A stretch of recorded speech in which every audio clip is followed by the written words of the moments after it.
everyone, Mel from adventuresofmel.com. Hello. And Dan. And tonight we're going to make Not Your Mama's Meatloaf.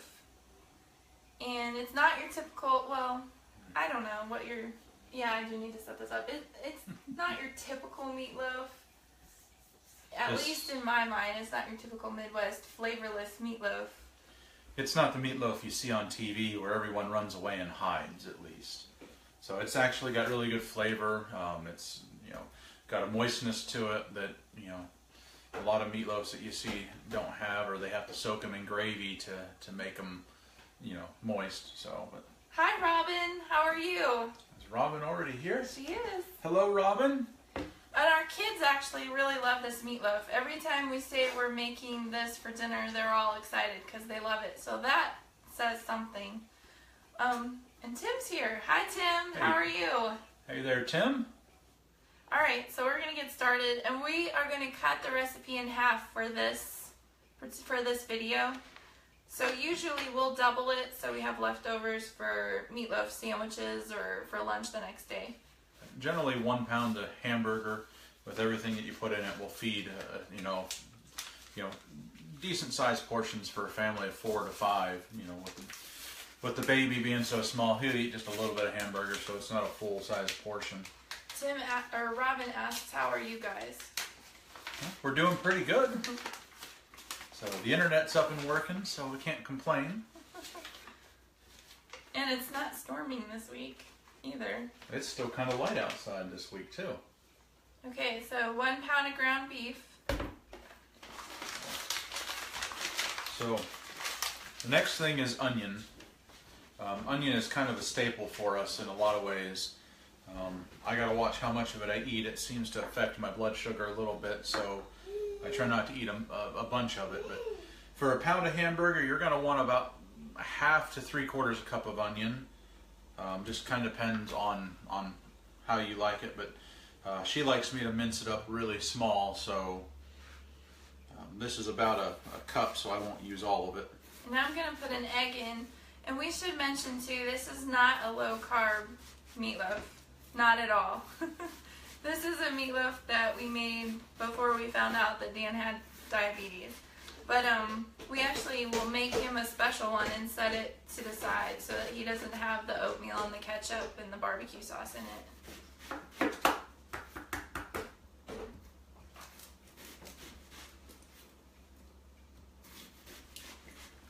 We're quiet. I know. I can't see it. Robin says, yay, that's good news. That we are doing well. Right, today it's warmed up outside. It's been in the below freezing almost every day, and it got up to 60 again today, so it made us quite happy.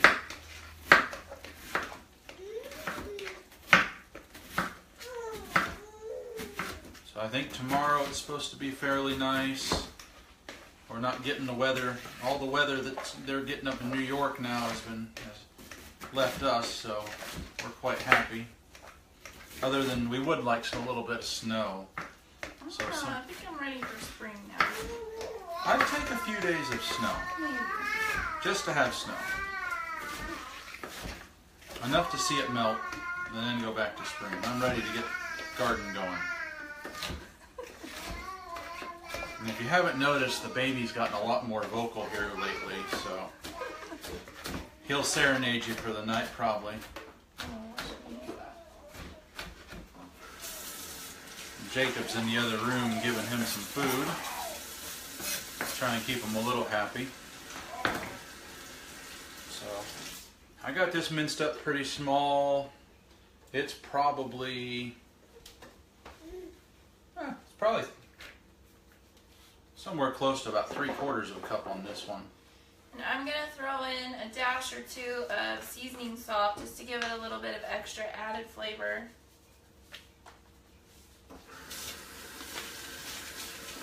And then, since it's a 1 pound meatloaf, we're going to add about 1/4 cup of barbecue sauce.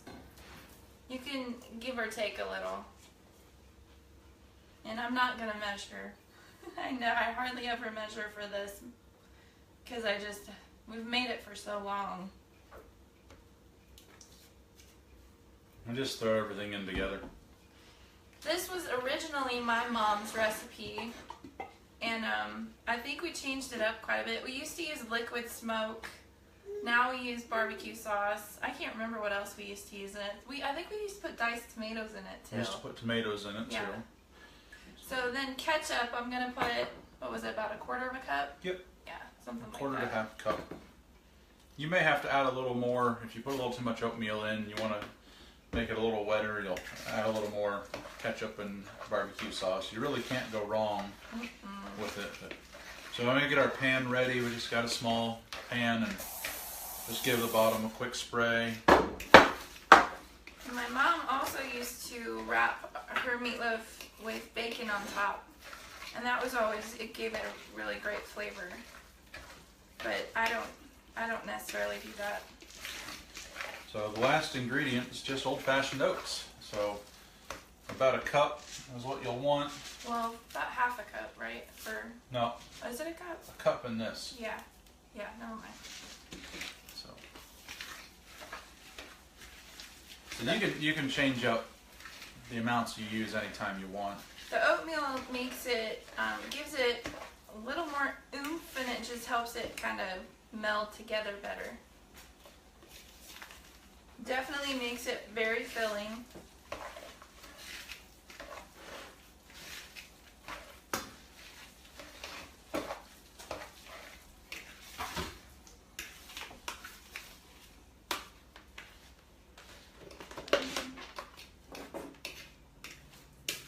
Alright.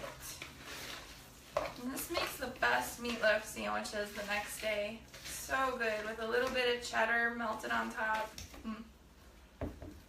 So we sprayed our baking pan, and we're just going to put the meat in the pan and form it into a little loaf. So it sticks together nice. It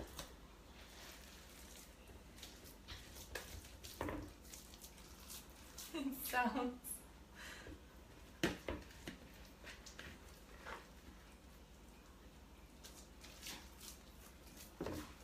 You just get in there with your hands, form it into a nice loaf, and then on top, we're going to put more ketchup. I said this was not a diabetic-friendly recipe, but you're just going to squeeze ketchup all over the top, and I just go back and forth once or twice. And then you're all set. And I'll show you, I don't know if you can see it. It is, it's ready to go in the oven, and we're gonna bake it at 350 or 375 for probably for a 1 pound meatloaf. What do you think, like 45 minutes to an hour? Yeah, 45 minutes to an hour till usually you want it, since it's hamburger, you want to cook it till it hits about 165 in the middle. So usually, depending on how thick you make it, will determine how long it needs to cook. So these took about, let me see, these are 1 pounders. They took roughly about an hour to cook tonight.